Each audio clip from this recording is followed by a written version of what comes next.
Today is August 18th, 2023, and you have found the Living Youth Podcast. I'm here once again with my co-host, Mr. Wallace G. Smith. How are we doing this morning, Mr. Smith? How are we doing? It is still morning, and I feel fantastic. I'm excited about this topic. We left it unfinished last time. I'm excited about jumping back on it. Okay. After the break, we'll recap things. Yeah, and the title of last time was Reject Fake Tate Masculinity. Tate's in quotes, everybody. Tate's in quotes. This time, part 2. We're going to finish it off. Sounds good.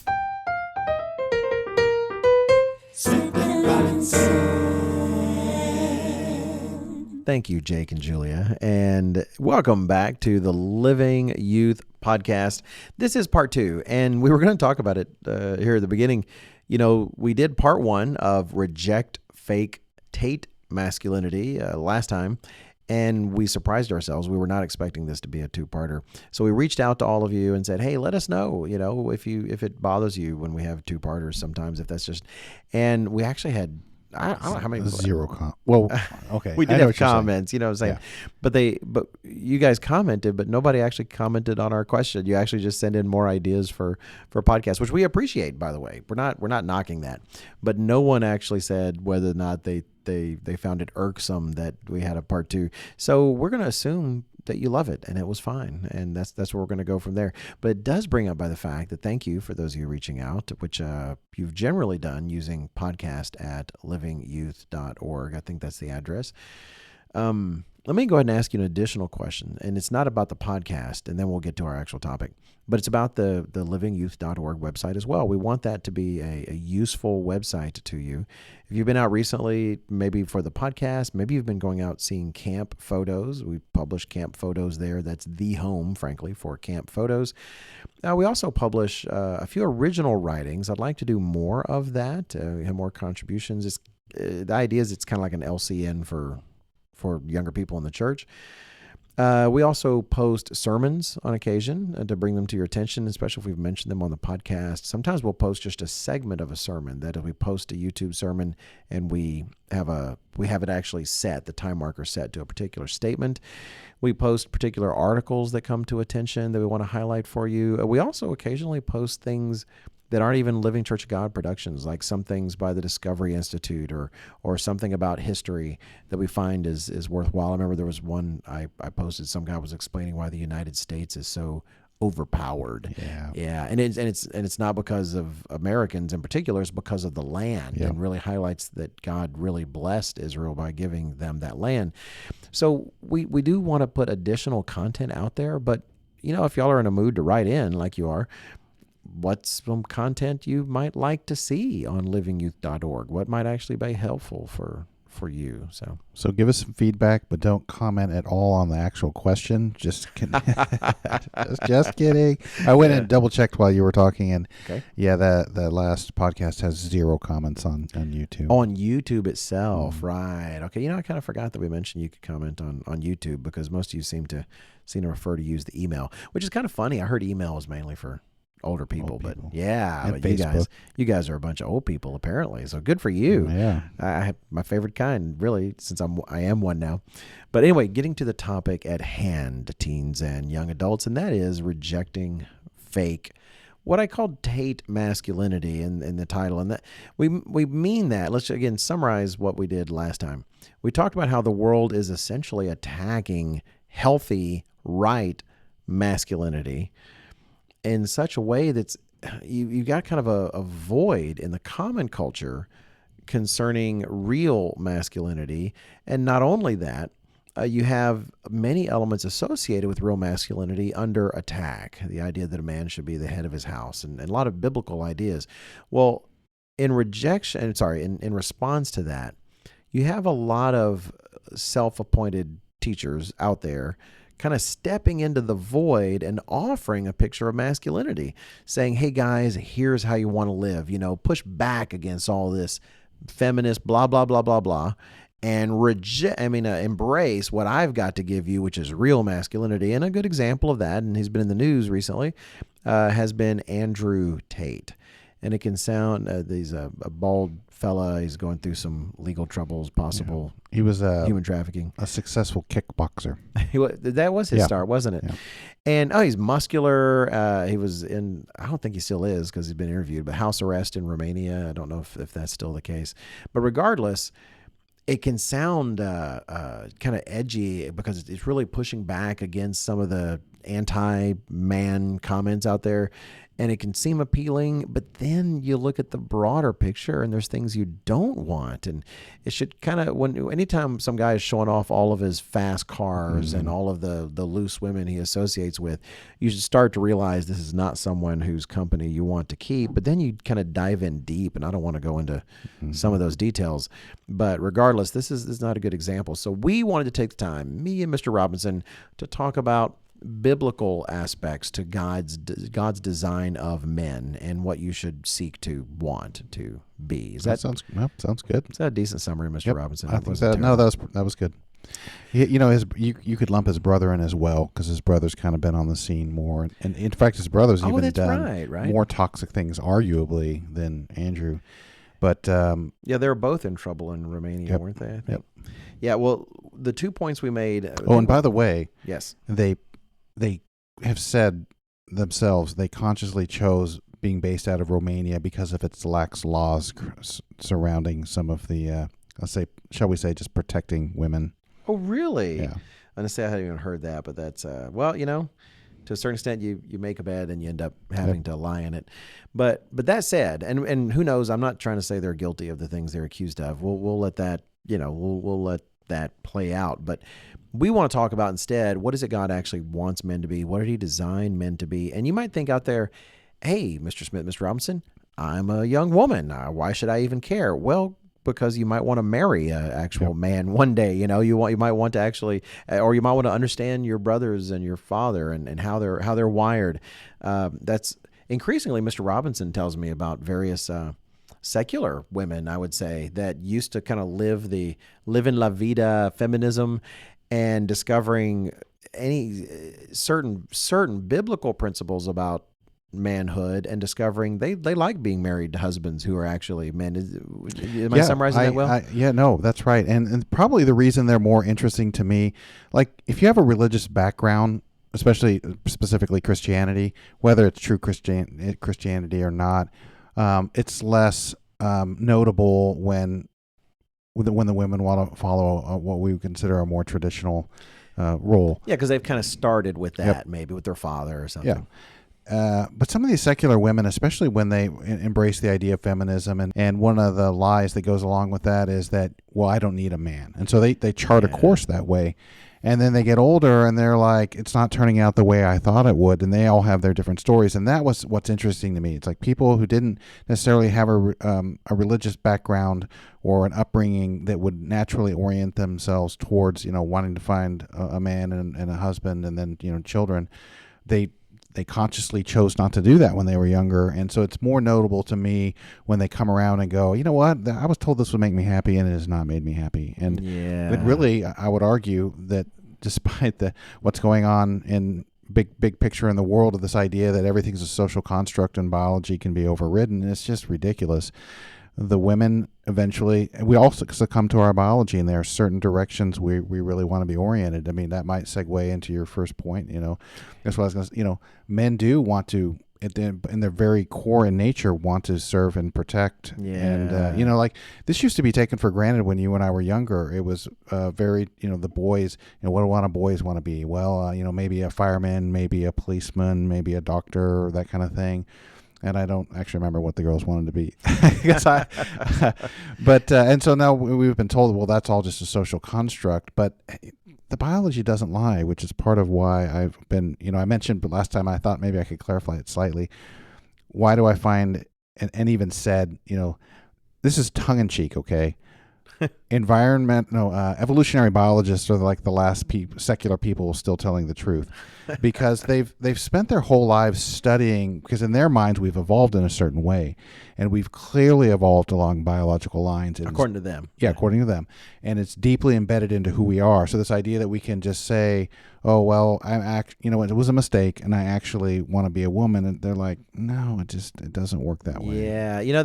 That is interesting, because we're definitely not endorsing evolution or evolutionist in that sense in the podcast. But it is interesting to see that because they've spent so much of their life and their career trying to explain the obvious characteristics of biological reality using this theory, nowadays they're encountering people who say, oh no, that's not actually a characteristic of biological reality. Like, look, I'm sorry, yes it is. Well, I'm sorry. No. I alluded to this. So it was the same podcast I listened to, and really I should probably make notes on these so that I could potentially reference them. But it was the same. So in podcast part 1 of this topic, I mentioned that they found that the boys, when they're very young, we're talking about, let's say 4, 5, 6-year-old kids. The girls organized to play, and their main things that they played was, let's save a life, save a puppy's life, save a baby's life. And the boys organized to form a protective group to protect the everybody from an external threat. Maybe the aliens are attacking, or zombies or whatever, but something to protect the group. And another corollary of that I thought was fascinating is, and it was a study to see how much of things were a social construct, because some people will say, oh, well, you're conditioning boys and girls since they're young to follow their gender norms. You give the boys cowboys and race cars to play with, and you give the girls Barbies and whatever. But what they found was, if you took a group of those kids and you put them in a room and observed them, and you had what would be considered traditionally boy toys and girl toys, they naturally go towards the girls go towards the Barbie dolls and make them talk, and the boys go towards Matchbox cars, little rolling cars, and they roll them. And apparently some of it is, there was also a stereotype that men were more mechanical and women were more people oriented, and the reason it was a stereotype is because that is broadly very true.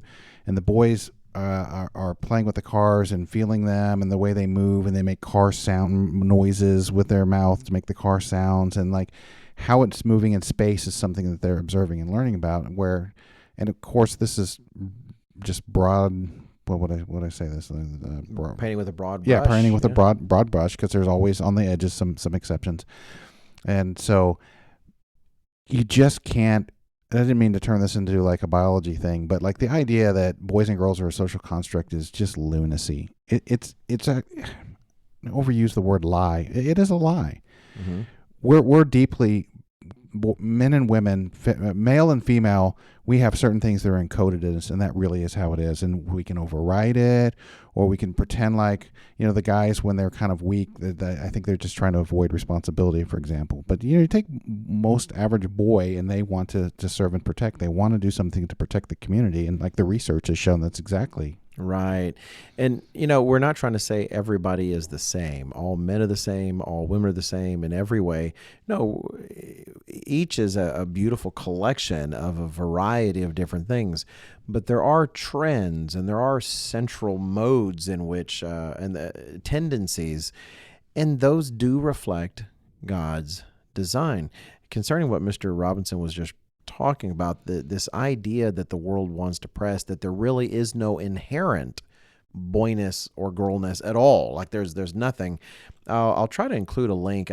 Sometimes I'll say that and then I won't remember to include the link, but we have, like, in 2019, the January, February Tomorrow's World issue, there was a Oh Canada feature that talked about the origins of this kind of gender identity talk. And it goes through this terrible experiment by this one Dr. John William Money. And really just just ruin lives, ruin lives. Actually, several deaths. Won't go into the details, but the article does. So I'll do my best to add that link for those who want to read that. But anyway, God does wire us in a certain way. He has designed us, and there are features, even if they express themselves differently. There are features. We talked about that some in the previous 2 points. Go listen to the first podcast. The idea that men want to be warriors and to conquer, and no, we don't mean join the military and do something like that, but men do want to have this feel that they're conquering and taking ground. Like a sense of adventure where you're overcoming. Yes, and that actually leads into the second point. Men want to work hard and they want a challenge. They want to know that the things they did are not easy to do, and that they want to feel good about having truly achieved something that that took effort and was actually difficult. And so that brings us to our next point that we wanted to make. And the next point is, and Ms. Robinson's actually already alluded to it, men want to serve and protect others. And that ends up really impacting all of the things we've already talked about, because it's not a matter that you just want to conquer things for yourself. This idea that you want to take ground and know that other people are benefiting from the fact that you did so. When you look at some of this fake masculinity that we're trying to encourage you to reject, you see individuals that do talk about, being tough and being strong and being assertive, but deep down they talk about serving themselves with such things that really, and they're trying to encourage you, frankly, girls out there, you guys are getting the same kind of selfish preaching towards other quarters of society, that you need to succeed. This is about you. It's about you being the best, you climbing the corporate ladder, or you getting the suits and you getting the cars, you getting the women, and it's all about you. But men want to serve and protect other people. You want to know that other individuals are either, safer or better taken care of because of your efforts. And that's kind of what you're talking about how you've noticed people are, things that say men are wired to a certain extent to that, right? Right. I was covering it with the biology because I at least wanted to lay some groundwork for even atheists who don't believe in God recognize that, in their worldview of how mankind has developed, that we've clearly fallen into two gender, to a male and a female gender. But far more importantly is how God created us, which was he starts off very early in Genesis pointing it out. That he created them male and female, but still in God's image in that sense. And so I've come to learn a lot through marriage about what the feminine perspective and how the men and women work together, and like how ingenious it is, if you ask me, how God has structured it, which is, it's just false that you can really go through life.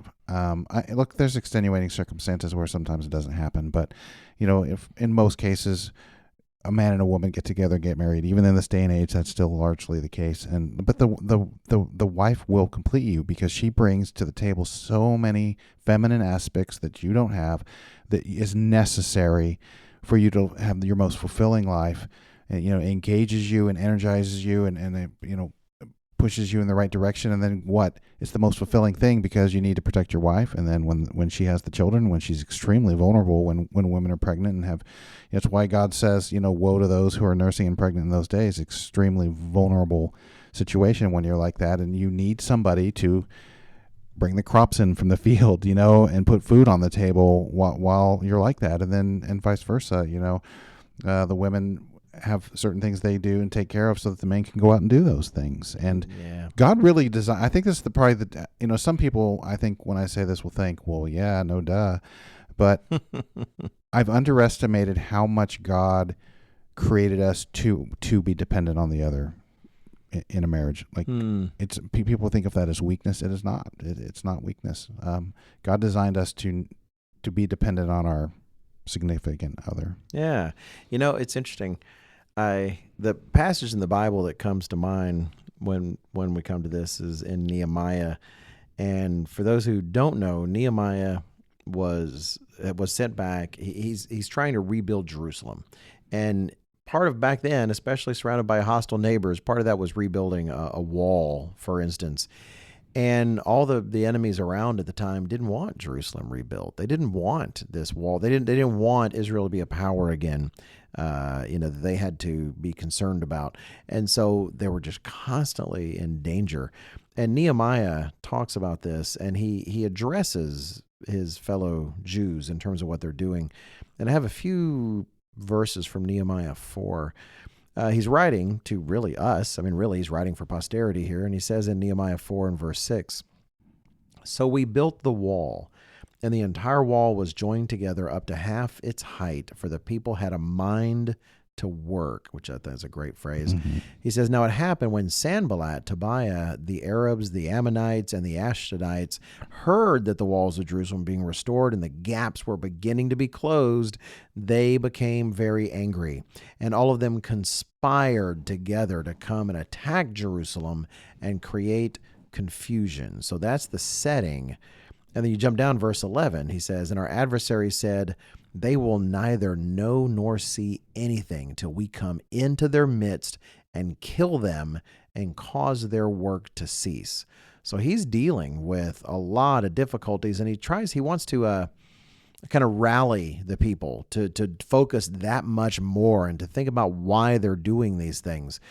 And it says in verse 13, he says, Nehemiah 4, verse 13, "Therefore I positioned men behind the lower parts of the wall at the openings, the vulnerable places, and I set the people according to their families with their swords, their spears, and their bows. And I looked and arose and said to the nobles, to the leaders, and to the rest of the people, do not be afraid of them. Remember the Lord, great and awesome, and fight for your brethren, your sons, your daughters, your wives, and your houses."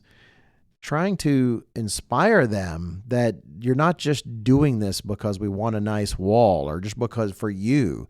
He doesn't say fight for yourself. And honestly, that's the message of this world these days so often is go out and take what's yours and fight for you. But he says fight, think of your brethren, your sons, your daughters, your wives. You have an obligation to come through for all of these other people. And it reminds me, and this is a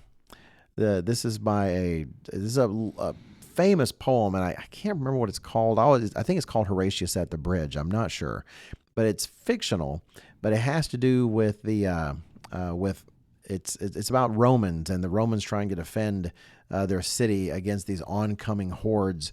And there's this tale of Horatius, the captain of the gate. It's a poem by a fellow whose name I can't remember.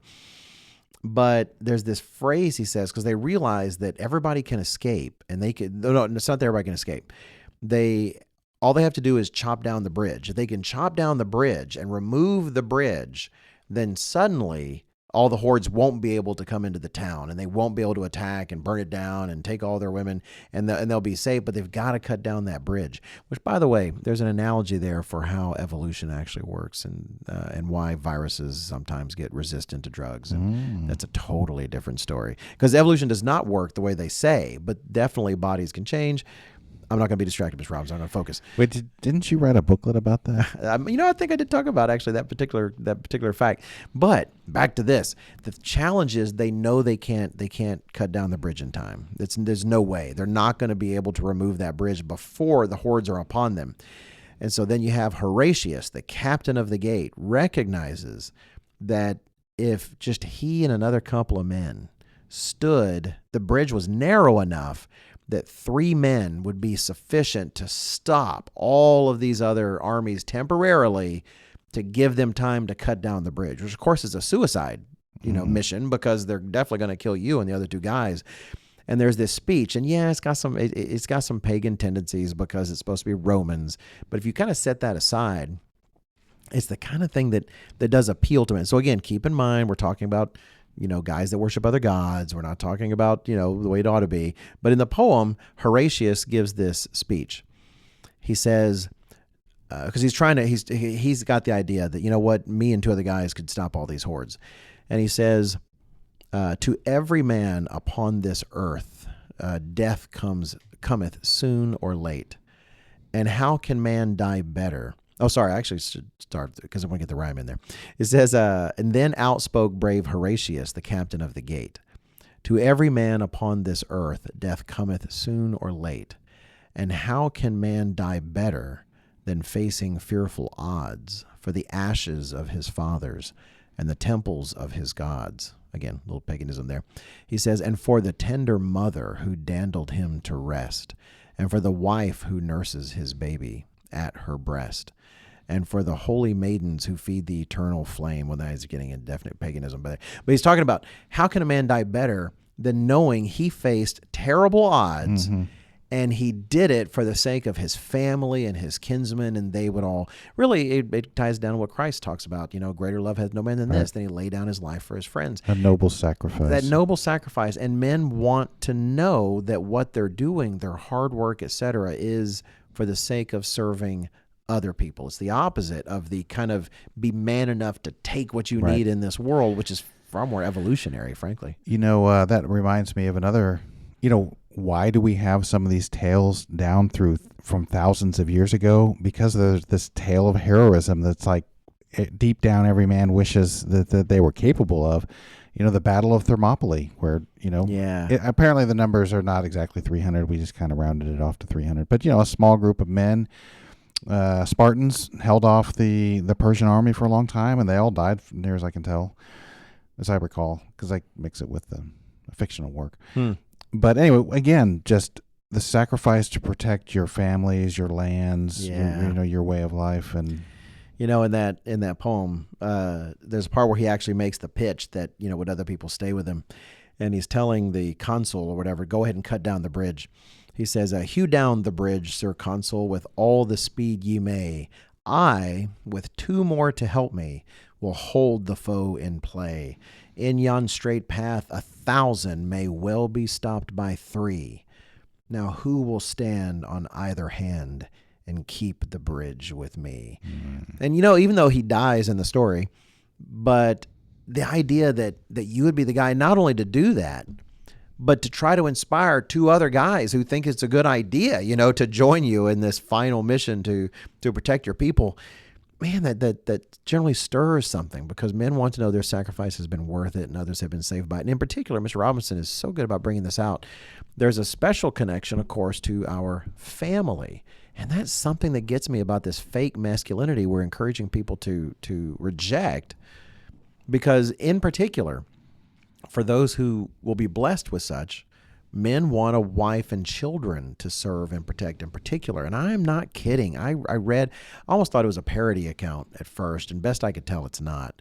But on Twitter, I read this guy who I call some of these guys, kind of Tate wannabes. They want that kind of popularity. They realize there's a path to it by just saying outrageous, quote unquote, manly things. And this fellow was giving advice. Supposedly he's all successful himself, just rolling in money. And he's giving advice to other young men. He says, man, if you want to be a success in your 20s, then here's what you need to do, guys. And among the things he says is you need to get a vasectomy. You need to get a biological procedure so you can't have children, because that way you can he doesn't use the word fornicate, but you can fornicate all you want. You don't got to worry about accidentally making a family, and you're never going to have kids. And it's like, wow, that's your idea of success? Is that you literally sterilize yourself in your young 20s so you can never have children. Yep. It's like one of the great sacrifices to just serving yourself. And I thought, yeah, that's exactly the fake masculinity the devil wants to convince men to have. Well, and again, that thing's a lie. And how do we know that? Well, other than you and I have both had our own experiences where we know that having children is among the most fulfilling things we've ever done. You want to challenge and you want to preserve, like you'll get married and raise kids. But on one of our other podcasts, and fact check me on this, Mr. Smith, I think it was J. Paul Getty, and we actually referenced one of his quotes, and it was something like he was extremely wealthy and a bit of a womanizer. Not even a bit. I'm trying to. He was a womanizer, and at the end of his life, he had huge regrets and wished that he would have exchanged a vast amount of his wealth to have had one successful marriage. That Does yeah, that it sound does right? sound familiar. I think it's J. Yeah. Paul Getty. Well, I try to find that. But the point is, that sounds great in your 20s and 30s and 40s, but then you get older, and then all of a sudden you're not as fulfilled as you want, as you wish you were, and at the end of your life, what are you wishing that you hadn't done it that way? Yeah.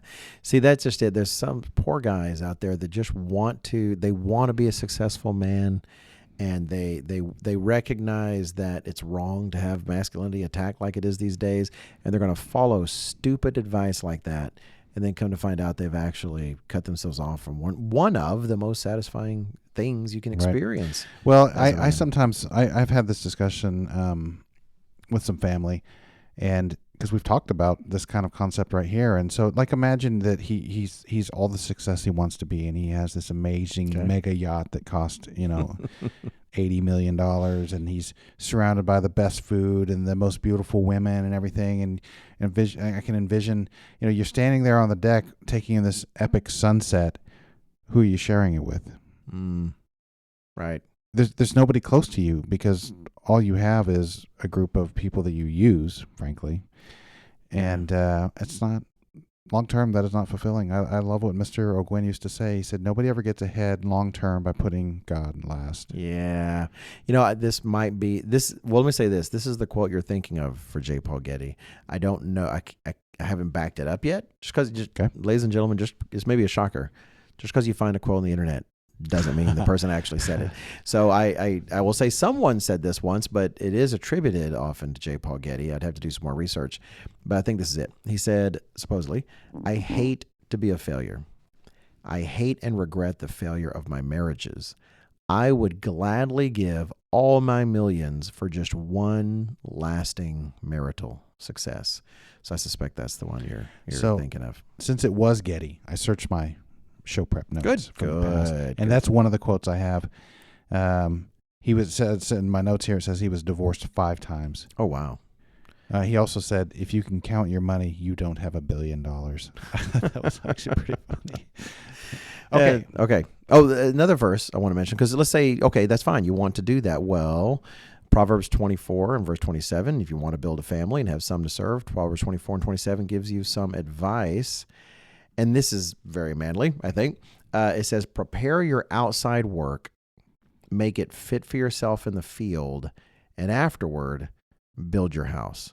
Now, that can be mistaken. That doesn't mean you have to have everything in place, because part of what a man is looking for in a wife that he wants to serve is someone who's also capable of serving next to him, someone who's able to work with him.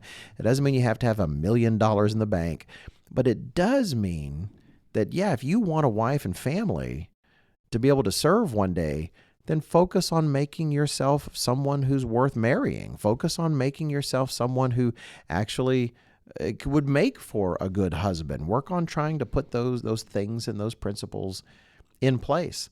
It kind of reminds me of my wife and I were listening on this long trip we just had in New York and New Jersey, which, by the way, if anyone's listening to New York and New Jersey, we love you guys. It was a wonderful trip. And on the way back, the soundtrack to The Man from Snowy River. Are you familiar with that? That movie was all the rage when I was in my in the 80s. Yes. And somehow I never saw it. I don't know how. I finally saw it and actually really liked it. The sequel was just sort of so-so, but the sequel's kind of funny. Okay, spoiler alert for those that haven't seen The Man from Snowy River. At the end of the movie, I warned you, spoiler alert, he leaves, and he essentially explains in bold fashion, this young man, that he is going away to kind of take care of business, and he's going to come back eventually and for what's his, and that includes the young woman that he's got in mind. Well, in the next one, it picks up at the beginning, not exactly a spoiler alert, it's the beginning of the movie, but where he's been doing that. He's kind of building a big house. He's putting all the pieces together. I say a big house, but he's building a house, and he's worked hard to be able. And then he finally comes back, and it's years later, and you could tell she was kind of giving up. She never heard from him. Like, what are you doing? Where have you been all this time? And she was beginning to despair. He even remembered her, which in his mind is like, hey, great, I got everything in place. It is not talking about trying to make sure that you're a billionaire, but it does mean, you know what? Make sure you're putting things in place. You can hold down a job, right? Or you can actually be a person who can support a family and making sure you have those skills.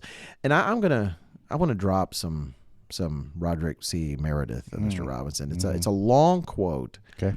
But I feel that speaks to this. So it's going to be a very long quote, and it's a quote that Dr. Meredith gave in a sermon titled "The Importance of Marriage and Family." You know what? I'll try and put that one out there too. I'll try to find that sermon on our YouTube channel. But it's called "The Importance of Marriage and Family." It's a long quote, but I think it's valuable. So Dr. Meredith says, "Some of you tend to wait around and you're afraid of marriage. I don't know what you're afraid of, but you're afraid of marriage and afraid perhaps to make that commitment." Sounds very Dr. Doesn't Meredith. it sound very Dr. Meredith? He says, "Often, brethren, you'll have a happier marriage if you marry when you have to work together to save enough money to get a home. Start in a little rented apartment at first, maybe a furnished apartment. Some young people don't even have a bed. Some young people don't have anything when they start out. They could get a furnished apartment, a small one-room apartment, start small and build. If you wait until you can have everything at once, which all kinds of young people seem to think they have to have today, you might wait forever. You don't need everything at once. You work," last paragraph, he says, "you work together, you build a business, and you can later build a family." Think of it that way. We're a team. How can we help each other, encourage each other to build a better life together and go through the trials and tests, having a companion, a loving companion, and build a family and have children, perhaps later grandchildren? Yes, we talk about the end of the world and being old. He says, "I hope the end of the world will come soon, but God has never obliged me on that yet." So for him to say that now, we know. He says, "In the meantime, we're not in the, quote, present distress that Paul talks about in 1 Corinthians chapter 7. There is no present distress. We don't have that. So it's probably better for the vast majority of you to think about marriage. You may have another 3 to 6 or 12 or 15 years. Build your life. We can't set dates. Have someone you love to share the trials with, the test with, as well as the good times with. Someone who is your companion." So just great that's stuff great. from Dr. Meredith. Well said. I was thinking earlier, which he clearly said. I was thinking earlier about, because there was, I wish I could remember who this is so I could reference her correctly, but I've heard her on a couple podcasts, and she's some kind of, a lot of people think they're relationship experts, but she's a little more old school, and I appreciated some of her comments, and part of it was, in our modern age, we've forgotten that a marriage is something of a partnership, like, that you need to, I have to be careful with that, because some people take that as like, oh, it's a 50-50. Yeah, well, as in we don't have even different roles, right? But no, just like how Dr. Meredith outlined it, that it is like you for instance, since I'm a man, I married my wife, and we formed this partnership so that we can go forward and be successful in life and create a good environment for raising children in. Right. And like we each have our part to play in it. We're in this together. I guess that's probably the main way I want to put it. I hope I didn't say this in the last podcast. If so, I'm going to repeat myself. But it's interesting because, like, my wife is not a minister. She's not in the ministry. My kids aren't, but at the same time, and I think I've told this story multiple times recently, but while everyone was gone for camp, it was just me at the home, and I'm going to try to do it quickly in case I've already said it once, but I ended up eating like a week after everyone was gone. I ended up eating over with Benjamin and Isabel. They were taking care of me. They were making a meal for me, so I didn't have to take care of myself that night. And I was just lamenting that I didn't get as much done as I thought. I kind of thought with my family gone, man, I'm going to be doing everything. I'm going to be writing 2 booklets. I'm going to be writing just tons of articles, and I just really dive in and kind of go crazy with my work productivity. And it was even worse than normal. I was getting less done. And Benjamin, my son, insightfully said, "So, Dad, you mean all the people who take care of you go out of town and suddenly you don't get as much done?" I was like, yeah, that's exactly right. And so in that sense, absolutely a partnership. I know that I couldn't accomplish nearly what I could. And I like to think I'm providing some kind of benefit so that she's able to live, my wife, a certain kind of life. I don't want to just focus in terms of marriage, because really men broadly, whether married or not, the broad principle is you want to know that you are doing some good for someone. In fact, Paul even kind of chastises us when we don't think that way. There was a verse in Ephesians 4 that came to mind that I called up. Let's see. I say called up. That sounds like something, occulty. I mean, I just pulled it up here on my software. In Ephesians chapter 4 and verse 28, Paul says, "Let him who stole steal no longer, but rather let him labor, working with his hands what is good, that he may have something to give him who has need. Paul wants those of us who can work to work, but not just work to feed ourselves, to seek to work so that when someone else we see has a need, we know we can fulfill it. We can actually serve others. And men have a natural desire in them in general when we're really following God's design. And of course, it can be grown and encouraged for those that feel they've strayed from that. They want to know others are benefiting from their work and their efforts. You know, when you and I did the podcast somewhat recently where we talked about how God is going to run the economics and politics, as it were, you know, as we think of it, in this modern era, I was struck by in our research the whole principle of how God's going to do it.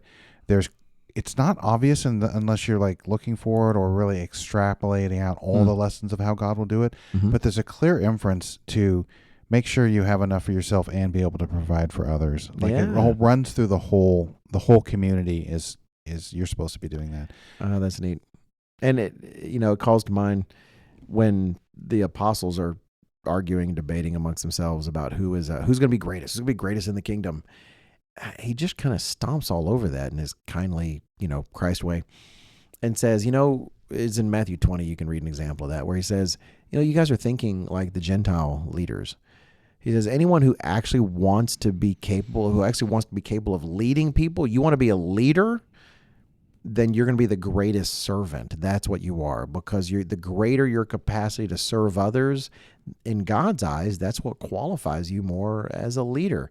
And this world, like when it comes to frankly, the Tates of the world, those who actually tend to think like, at least how it's being projected in these kind of fake masculine worlds, no, you want to live like a king. You don't want to be sitting on top of a pile of gold with servants everywhere, and you want to live like a king on the earth. And like Christ says, the kinds of kings that God is looking for, the kings worthy of being kings, who are actually going to have crowns, are those who are thinking, how can I serve others with my capacity? How do other people benefit from my presence in their life? And I know we're dwelling a lot on this one point. We actually do have one more point to get to. But that's the way God designed men to think, is that a man wants other people to benefit from what he's capable of doing. Well, I was going to add on to the servant thing, but I'm so sorry. Go ahead. No. I just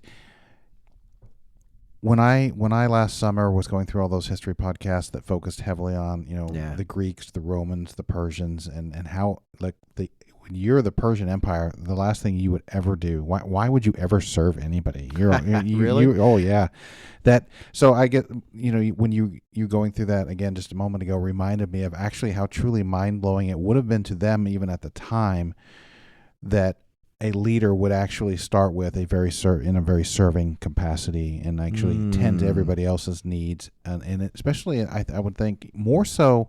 Back then, that would have been mind-blowing than even it is now. I don't know. I could be wrong on that. But then to extrapolate even further and realize the literal creator of everything in reality that we see and experience became a flesh and blood human being for a short time and served us when we totally didn't deserve it. Oh, that's fantastic, Mr. Robinson.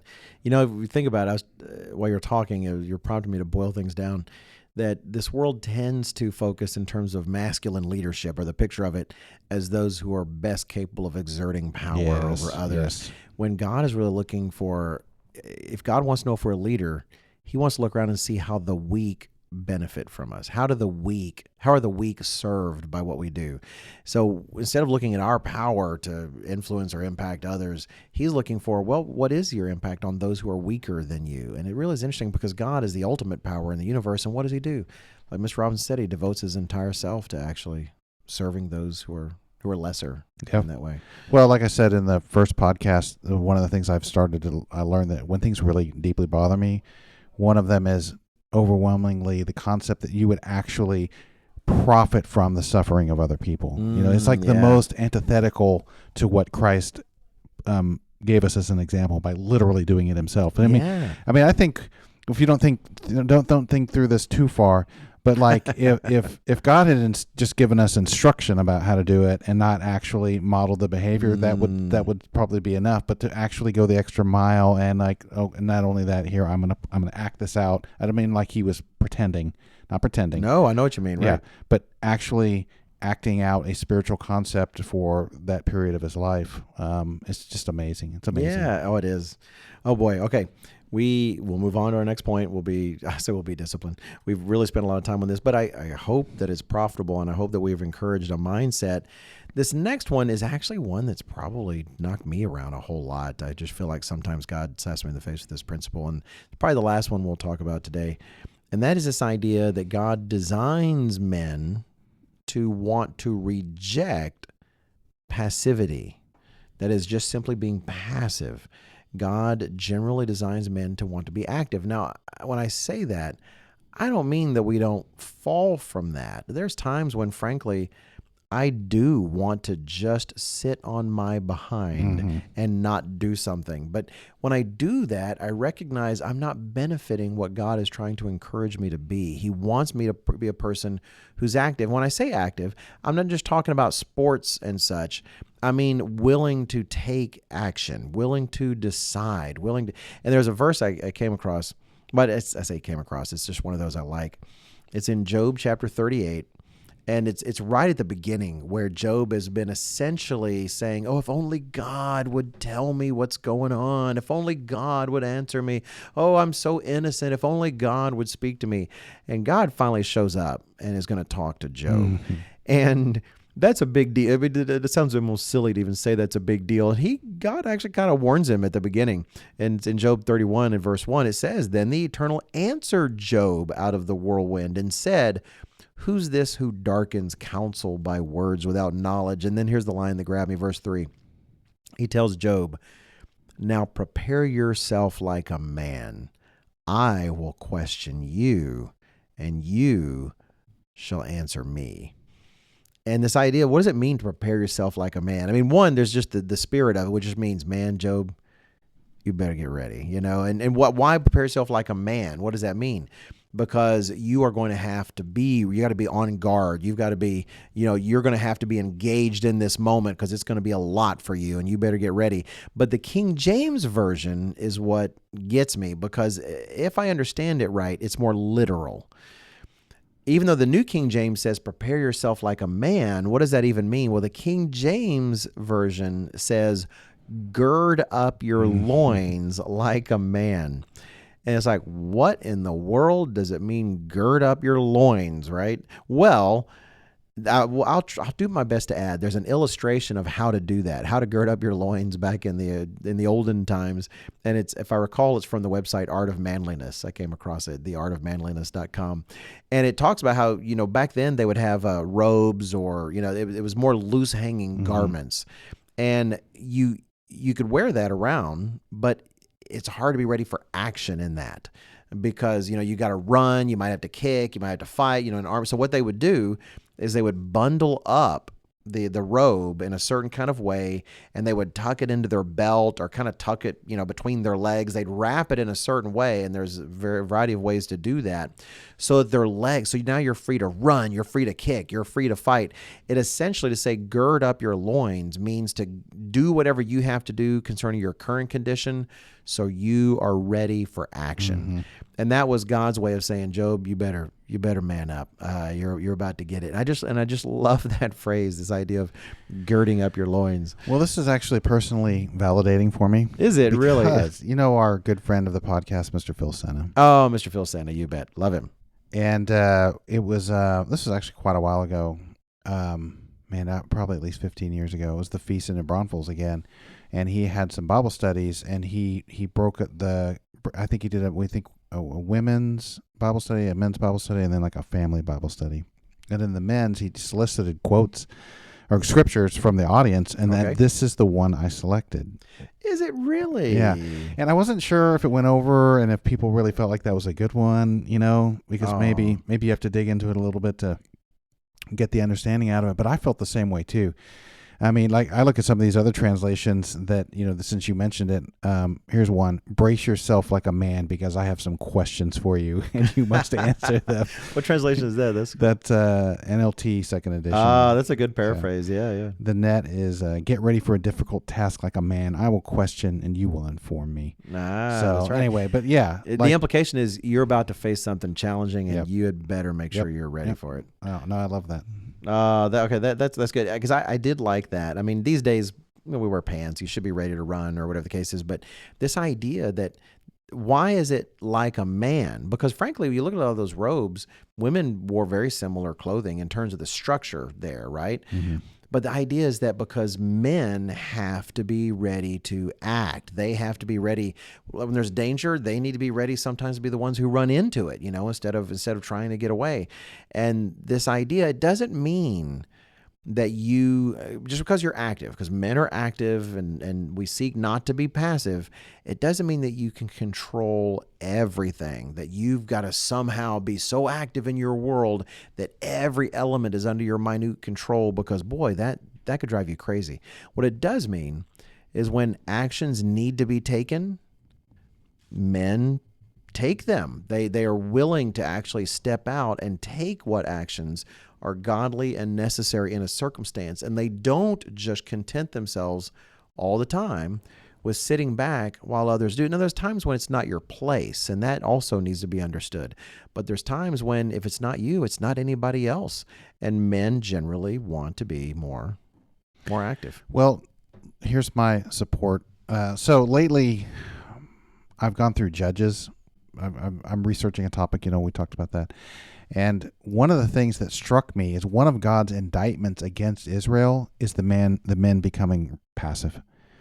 So the example in Judges 4 with Deborah the prophetess, like it does not paint the men in a favorable light because they're not being masculine and they're not doing their duty. And she calls them out. So like God, almost to the shame, not even almost, to the shame of Israel, had to use a woman in part to and that's no, listen, ladies, that's no shade against women and their capabilities, but like God expects the men, as we've seen with some of our other scriptural support, to be the ones who rise up. And it's baked into us. We're bigger and stronger. And, I talked about the testosterone and how that affects men positively. And it's like, it's what we naturally should be doing. And here the nation had become so distant from God and so complacent that the men didn't even want to do their job. I mean, where is it? There's specifically, it's like, was it Sisera? He says, well, I'll only go if you'll go, Deborah. That's right. That's Barak. Okay, Barak. Yeah. God says, hey, go forward. And Conker's like, well, I'll go if you go. Yeah. Right. Come with me, Mom. And he gets punished for that. Yep. He's still honored in Hebrews 11. I mean, he had enough faith to be honored in Hebrews 11, but in the end, God did not give him the full glory of that because he hid behind a woman's skirt. So that's another example of something that hit me, because sometimes I've come to realize I've strayed a little too far and like, oh, what are we doing this for our own glory? But that section brings out that there are times there should be some glory associated with doing the right thing, and that's what was a lesson I learned. Yeah, there's nothing wrong, I think, with wanting the source of your honor to be one day people understood that whether it's in your lifetime or not, that God asked you to do something and you went out in courage and faith to do it.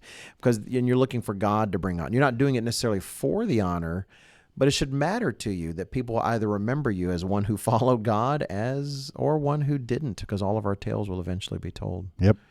Yeah. See, and this is even, your example earlier, your poem that you read, like that's come down through the years, but these stories in the Bible are for eternity. That's right. They will be told really forever. That's exactly right.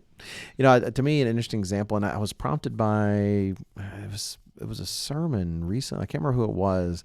I think it was Mr. Strain, but I'm not sure. But he was talking about Paul a lot. I think it was Mr. Strain. That sounds right. Yeah, but I was reminded of the story that eventually culminated in Paul's, shipwreck and such. Well, he's in more than one, but the one that's really detailed there for us. And you look at the whole story, and it's not that he was in control of everything. In fact, Paul was not in a lot of control, but what control he had and what choices he had, he made, and he made boldly. And in the end, a lot of people were saved for that. For instance, it kind of starts, I think it's in Jerusalem, and a crowd attacks him. The Jews are upset. They think he's trying to tell Jews not to be Jews. And Paul doesn't just sit there and take it. He actually acts. Now, what does he do? Because he's Paul, he preaches the gospel. When Paul's answer to everything so often is preach the gospel. So Paul gets assaulted by this crowd, but you know what? There's still a crowd. And so he said, hey, let me talk to the guys. And then he talks to him about the one thing that's going to end up riling him up more, but he talks to him about the gospel. Well, then he's under arrest. And when he's under arrest, his idea is about to be beaten, such and says, oh, hey, you're going to beat a Roman? Oh, I didn't know he's a Roman. But still, when you look at him in prison, what is he doing? He's still using it as an opportunity to preach the gospel. He doesn't just sit waiting for it all to be over. He does the things that he can do. Well, he ends up appealing to Caesar, and actually ends up Agrippa and stuff says, boy, if he hadn't appealed to Caesar, Yeah. I'd have been inclined to let him go. I always struggled with that a little bit because clearly that was God's will. And it makes it quite plain, but I was like, oh, tactical error there. But yet, in the end, he knew he wanted to preach to Caesar's household, and so off to Caesar he goes. Well, then he's in this boat. And it's plain they're in the storm. That's actually one of the New Testament places in Acts 27 where it talks about the Day of Atonement. In the New Testament, they still knew when atonement was because they were still keeping it. And it's a time just like it is now where there's hurricanes and such, where it could be very stormy weather out on the waters. And the ship is going to sink. I mean, things are looking really bad. And I'm not going to read the whole thing, but Paul essentially reaches out and he tells them what God told him. And he said, look, this is going to go poorly, and they still do things. But he clearly is praying because eventually he tells them that an angel appeared to him on the boat where he's a captive. And the angel tells him, it says, starting in verse 24, it says, do not be afraid, Paul. You must be brought before Caesar. And indeed, God has granted you all those who sail with you. And you see him actually taking action, encouraging them to take heart, encouraging them to eat because they hadn't been eating. And God actually, because it says right there literally, God has actually granted you all who sail with you, meaning Paul wasn't just praying for himself to be safe. He was praying for all of the Romans. He was praying for he was praying for everybody on that boat. And because here he was in a storm, focused on other people, doing what God actually granted him, not just his life, but the lives of everybody on the boat. In fact, some guy's going to leave, and Paul tells him that guy leaves, where it's not going to happen like God says, and we're not going to be safe. And they actually cut ropes and drop a boat into the water that they could have fled on in commitment to what Paul was saying. And that's because Paul was a person of action. I know this is not the purpose of this podcast, but you bring this to my mind again. It's like, in awe of how God orchestrates things and his power, that here Paul, completely a prisoner, should have absolutely no influence or whatever, and everybody on the boat is listening to him at this point. And it's just amazing. Like, he should be in a position to influence nothing, right? And he's kind of running the show, at least during this emergency. It's fascinating, right? It really is. Yeah, it is. One of my favorite quotes about it, and this is probably the first one that actually got me on this track about how men, and it's kind of funny about it, at least it's funny to me, is in the book of Ruth, where, and many of you hopefully listening to the program are familiar with the story of Ruth. We're not going to retell it all, but here Ruth has followed Naomi's advice, and she has appeared in Boaz's room to make an appeal that, look, you are a near kinsman to us. If you were to marry me, we would be taken care of. And anyway, he's an older guy, and he thinks it's a kindness even that she's turned to him, because she's a young woman. She could probably find any husband she wants in Israel. And anyway, he agrees that he's going to seek, but he knew there was a closer kinsman that actually should be given the opportunity first. He was going to talk to that. But anyway, so the plan goes really well, and Ruth comes back to tell Naomi that here's what's going on. And look, he gave me more grain. We got a lot of grain. And just Naomi's perception of human nature and men's nature in particular. It says in Ruth 3, verse 18, verse 18, when Naomi sees all this, she tells Ruth, it says, then she said, sit still, my daughter, until you know how the matter will turn out. For the man will not rest until he has concluded the matter this day. Like, he is not going to sit on this. Yeah. He is going to act, and he's going to look into it. It's not even going to be the end of the day. We're going to find out how this turns out. No, I love it. Not really much to add to that. I love that. You're right. Like, a lot of people really like Ruth, so it's not original to be like, I really like Ruth, but it's so fantastic. I went through that whole thing again recently, and like get more out of it every single time. And like, there's also, she understood men very well, because I also remember the first time she comes home with all the grain, and she just takes one look at it and says, well, who took note of you today? Yeah. Okay. That's a good one. Well, I think we're rounding third here. I think we are. I think actually, hopefully, running to home. I've only got one more verse, and it's to me, I have it labeled here in my notes, the surprise of the week. It's kind of I was just surprised, but I think it's worthwhile saying, because we're not trying to say, you got to charge out all the time and you got to do all these. It's not always physical. I really like this statement that Peter makes in 1 Peter chapter 1, and he tells his readers, which is all of us, of course, in verse 13, he uses that phrase again, girding up your loins, but he says, therefore gird up the loins of your mind, be sober, and rest your hope fully upon the grace that is to be brought to you at the revelation of Jesus Christ.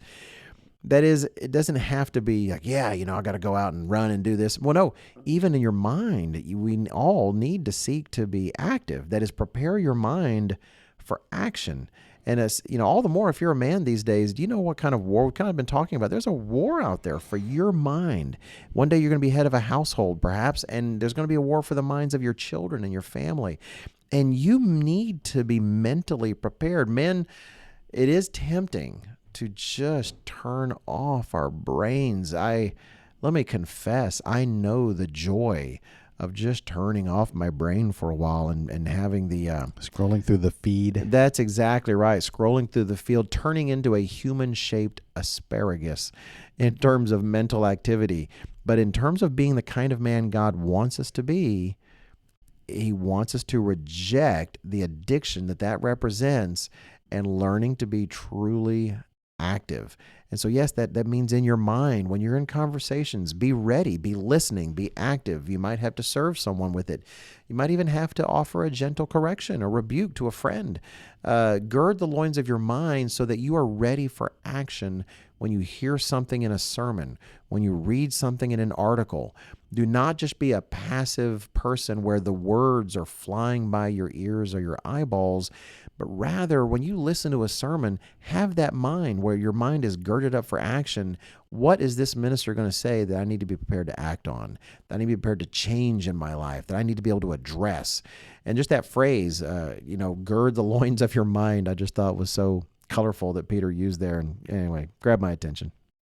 I like also here, you kind of have a balance to it as well, how you have in the notes, this getting out and being manly doesn't mean that you go out and take stupid risks. Okay, yeah. And I thought that was actually a good point, because, you and I have personally observed like a few instances where people push themselves into a dangerous situation because they automatically assume that God's going to protect them, and God does protect us, but like, don't be dumb. Yeah, God is under no obligation to protect you when you're being stupid. Mm-hmm. That's the devil tried to get Jesus to do that. Oh, throw yourself off the temple, and he said, "Hey, don't tempt God. Mm-hmm. Why are you doing that?" In fact, thank you for bringing that, Mr. Robinson. Let me know if this sounds dumb. I don't think it sounds dumb, but sometimes you don't know until after you say it. If you're surrounded by foolish people who say, "Hey, we're men of action," and they run out to do something foolish, sometimes you're the true person of manly action by taking a stand and not doing it. Yeah. That is, in a sense, the passive thing when the water is rushing is to go with the water and go with the stream. And when those around you are busy acting on foolish ideas, you actually become the man of action by not just floating in the stream of stupidity, but actually standing your ground. Think of it as planting your roots like, no, I am not going to be foolish. So in a sense, visually, you look less active, but you're actually the one who's truly expending energy and taking the stronger active stand. Does that make sense? Nope. Excellent. I really like it. You know what? Okay, so here's what it made me think of.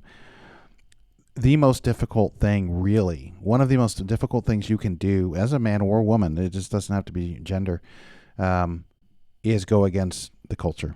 It's the hardest thing, And so, like, for example, I did a sermon years and years ago, which I haven't done a second time. I'm not sure what that means, but it was my attempt to be encouraging and like why should you strive to be in the first resurrection, and kind of paint the picture of like all these like one-time benefits God's offering to those who are in the first resurrection, and so then it begs the question of, well, why such a richer reward compared to what other people get? Because there's some real benefits to being in the first resurrection. And a big part of it is the difficulty of going against humanity and the culture. Yeah, exactly. I mean, you got Satan pounding you and everybody trying to influence you off the godly path. And so culture is that way. And you have your own self, the three S's, Satan, self, and society, all working against you. It is a very difficult thing. And so, yes, I completely agree. That's actually a great way of looking at it. Sometimes being the manly man, if you will, doing your job as a masculine man means actually not following along with the craziness. And when you talk about resisting a culture, sometimes it's the culture of the society in which you live. Sometimes it's the culture of the people immediately around you. It's the subculture in which you have found yourself. It's the people in which you're associating. And it does take some courage and being willing to take action to resist. Sometimes that's even harder because it's the people it's the people that if you aren't willing to do what all of a sudden they want to do, there's kind of an immediate accounting for that. Why don't you want to do this? Why, what are you judging us, or what do you think we're doing something wrong? Well, and that takes a certain mindset. What did Paul say? When you first attempt to run against the grain, all your friends around you want to know what's wrong with you. Why are you? I'm not doing a good job of summarizing the scripture. It's like they want to know why you no longer run in dissipation. Oh man, right. That's an obscure one. I mean, probably not obscure for other people, but I'm not sure. I want to see if I can find it real quick. Everybody just kind of do whatever they want. Talk about something else, something profitable. I'll do a little jingle for everybody. Like elevator music. Okay, I found it. Okay, good. So in 1 Peter chapter 4 and verse 4. So it's Peter, not Paul. It is Peter. There we go. It's all right. I didn't know either. Because Peter's like, Paul didn't write everything, okay? When you said dissipation, it's like, oh, that's right. But honestly, I could have told you. 1 Peter chapter 4 and verse 4. Paul says, Peter, look at me. Peter says, in regard to these, they think it strange that you do not run with them in the same flood of dissipation, speaking evil of you. And there you go. That man, Miss Robinson, game on. That's a great verse because it makes it look like the other people are the men of action. They're the ones that are running. But you are the one who, in that sense, is the man of action, because while the flow is there, you are planting yourself actively and refusing to follow them in that. So, good on you. Is it time to bring the jingle up? Why don't you bring us home, Mr. Smith? Give us a quick recap on what we hit today. Okay, well, that's not you're putting you on the spot. No, that's all right. No, we had to wrap it up. We hope all of you will, especially the men. But again, this is not just for men. We should have highlighted this at the very beginning of the first one. Ladies, you deserve to have a godly man in your life. This matters for you too. But men, we have to be godly men. Yes, godly manhood is under attack from a variety of quarters. Don't listen to that, but then don't also fall for those who seem to be pushing back against it. And frankly, the devil doesn't care which side you pick as long as it's not the right side. There are those that are pushing back against it. No, don't listen to that. Feminism, don't listen to all that. Here's how to be a man. And that's just another ditch. It's just another trap. It is a right thing for someone born a man in this world to want to be a man. But that said, make it a godly man. The Bible gives us principles. The Bible gives us examples. God gives us teaching and instruction. It's here in the church. It's there in His Word. Don't fall for the fake masculinity that's on sale out there. Fall for, if you will, what Jesus Christ commands us to embrace, and that is manhood the way He designed it to be. Smith and Robinson.